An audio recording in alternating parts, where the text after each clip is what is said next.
Hello everybody and welcome back to Red Eagle Politics. Make sure you guys like this video down below and subscribe to the channel if you are new.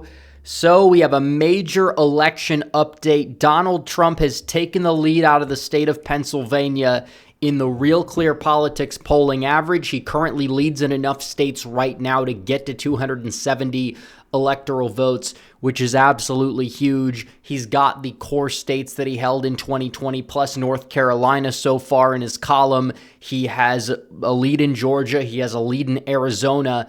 That's not enough to get 270. He needs a Rust Belt state. But right here, right now, Donald Trump officially has taken the lead. We've had a few polls over the past week that have had Donald Trump leading. There's a lot of polls as well that have him tied, and we have one outlier from Morning Compost that so delusionally believes that Harris has got a similar lead in the state to what Obama had back in 2012. That's not going to happen, and we know it. But Kamala Harris does have a Pennsylvania problem, and we can discuss it, and we're going to discuss it at length in this video. But first, I have to tell you guys about shop.redeaglepolitics.com because the 2024 election is around the corner. Why not get some 2024 election merchandise? We've got the bestsellers. We've got the Trump iconic design, the Make Cats Safe Again design, the Trump mugshot design, the Make America Gain Again design. Great for the gym, by the way. Also, we have the America First design, the Rep logo design, all of our original designs, plus the new designs. My favorite is the Trump iconic black mug. You can get it for $19.95. The iconic Trump design on the front, the inspirational quote on the back. And for a limited time, you could buy one, get one 20% off all t-shirts, tank tops, and mugs. We got free shipping on orders over $50, and everything is made in the USA. You guys can check it out. The link is in the description and pinned comment down below.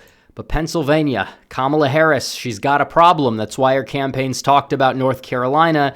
Doesn't really seem as if that state is going to be going in the left direction this election cycle regardless. We've talked about it, and we'll continue to talk about it. And I know I've gotten a lot of questions about how the hurricane is going to impact the election in North Carolina. We'll cross that bridge when we get there. There's a lot we just don't know. But Pennsylvania is a crucial state for Donald Trump, and he never led in Pennsylvania back in 2020. He never led down the stretch back in 2016. In fact, Hillary Clinton had like a 9-point lead in October in the state. She lost it. Biden had a 7-point lead in the state in October.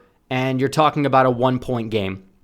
And my question to people is, why do they believe that Donald Trump is incapable of making up 1% ground when he's going up against a candidate that is not all that good of a fit for Pennsylvania? Pennsylvania knew Joe Biden, and they knew the old Joe Biden, and they were comfortable with the older Joe Biden, the Biden that said, I'm the guy from Scranton, I'm Scranton Joe, and the guy who had his advertisements being aired for decades upon decades in the Philadelphia media market where Delaware was.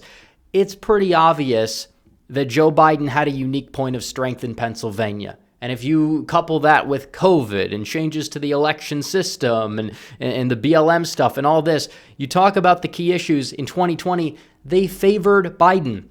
Right now, what are the key issues? It's the economy. It's inflation. It's immigration. Yes, abortion's in there somewhere, but it's not as important of an issue as it was in 2022, which again, you had a lot of gubernatorial races. It's a lot more of a state issue. Donald Trump is somebody who says, I don't want to take this issue to the national level. I'm giving it back to the states for people to vote on it. That is fine for Pennsylvania. You're not going to anger and see supercharged turnout based on that issue alone, or you're not going to bleed a lot of independents on that issue alone as things stand today. So when you look at this and you talk about the state, you see Harris in those Teamster polls. She's doing abysmally among union voters. Even Harry Enton over at CNN was covering that on CNN yesterday. And it's true. Joe Biden did relate to a decent portion of the white working class electorate in northeastern Pennsylvania. That's not to say that Trump didn't win a lot of those voters or hold a lot of those voters from 2020, because he absolutely did.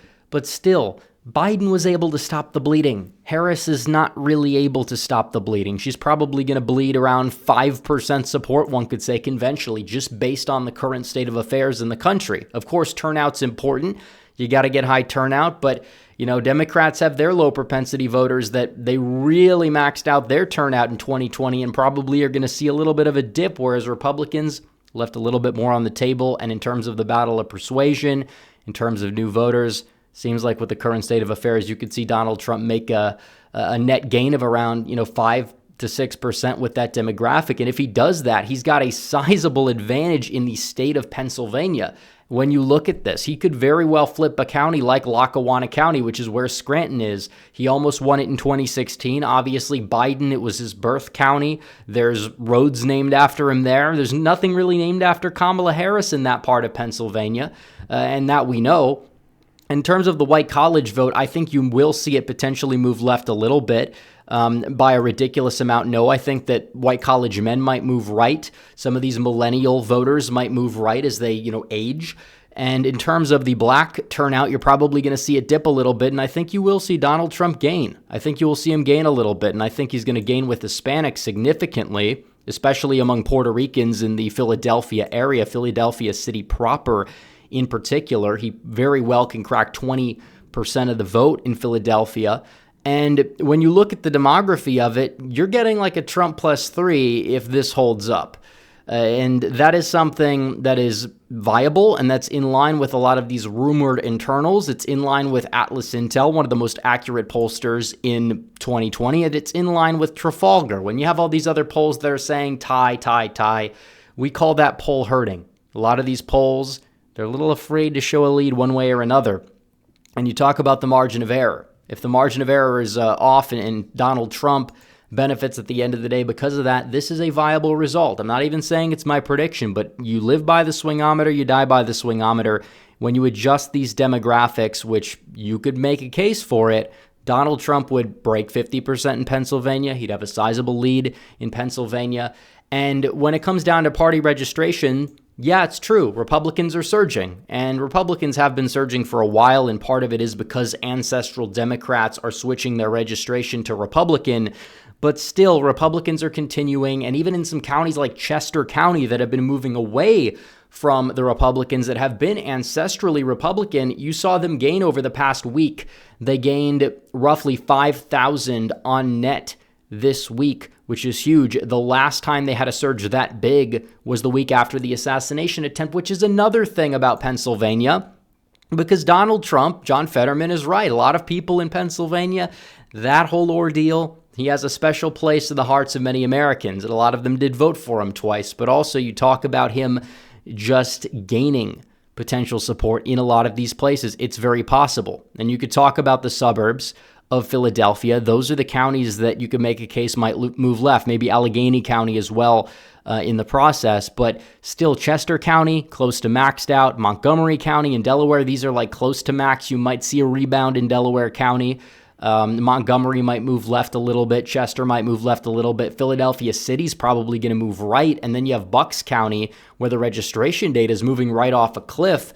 Even in this map, it shows Harris would win with this, demographic shift, but it's possible Donald Trump could win Bucks. He doesn't have to win it to win the state, but if he does win it, it's going to be very difficult to see him losing the state of Pennsylvania when it's all said and done. But the registration data looks good, and then you have articles sounding the alarm. Catholics skeptical of Kamala Harris. We know she's not going to the Al Smith dinner. We know there's a lot of Catholics in eastern Pennsylvania, a lot of Polish-American voters. Donald Trump was just endorsed by President Duda of Poland. He's their leader. And on top of that, it's a very swingy, bellwether demographic, and there's a lot of them. And there's a lot of Irish voters as well, where Biden had that point of strength that's been taken away. Kamala Harris doesn't exactly have that point of strength. You take somebody who's familiar to the region, you replace them with a liberal nut job from California who's been on record flip-flopping on something like fracking and, co-sponsored the initial Green New Deal. You're not going to see the same numbers. It's true. They say there's no reason to believe she can approach the numbers Biden was able to get. And that takes into account the past 4 years of Biden's record, which she's basically tied to at the hip. Even if she wants to distance herself, she's not going to be able to do so effectively but just also her record, she isn't like this Catholic LARPer like Biden was, who would never let people forget about it. She's skipping the Al Smith dinner and basically said that the Knights of Columbus was a hate group. And that's not exactly something that's all that solid. And what we know is that the demographic of these working class Catholics, they leaned a little bit more Democrat back in the day. They've moved right. Maybe some of them rebounded in 2020. Harris is not capturing these people, and they will determine the outcome of the state, and they will determine potentially the outcome of a couple of these House races and possibly the Senate race as well, because Dave McCormick is running a strong campaign, but also Politico. Politico saying Joe Biden's local ties and cultural roots kept him competitive in culturally conservative northeastern Pennsylvania. Harris's prospects are dicier. And you talk about northeastern Pennsylvania, but also the Lehigh Valley, where there's a surprising number of Hispanics, in places like Reading that she's going to continue to struggle with. You talk about the Philly suburbs. She's not going to be able to gain, 5-10 points. She might even lose ground in a lot of these suburbs of Philadelphia, depending on the suburb. Like the working class suburbs in Bucks County, yes, she will lose ground.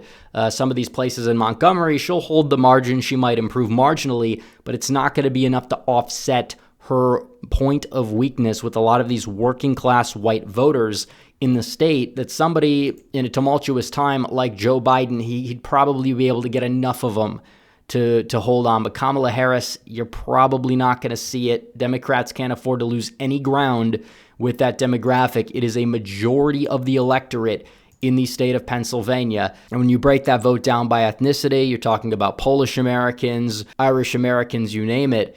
Those are demographics that are a little bit more elastic, a little bit more swingy, and it does seem as if Harris is in a much weaker position than these individuals. And Donald Trump also put a Catholic from the Rust Belt on his ticket as well.